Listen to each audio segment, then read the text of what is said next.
मुझे तेरे लिए तुझे मेरे लिए ही बनाया गया जहरे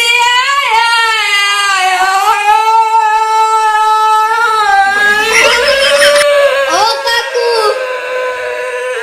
ओ काकू. काय रे कशाला आलायस काय झालं बोंबलाय?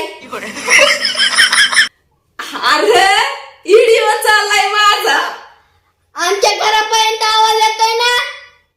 माझी मम्मी म्हणाली की काय झालं टवळीला बोंबलाय, जा बघून ये. तुझी मी टवळी हा, तुझी मम्मी तोंडावर तर मला लय गोड गोड बोलती आणि पाठीमागून टवळी. तुझी मम्मीच असेल टवळी भाजी दी खेळ बाई कांदा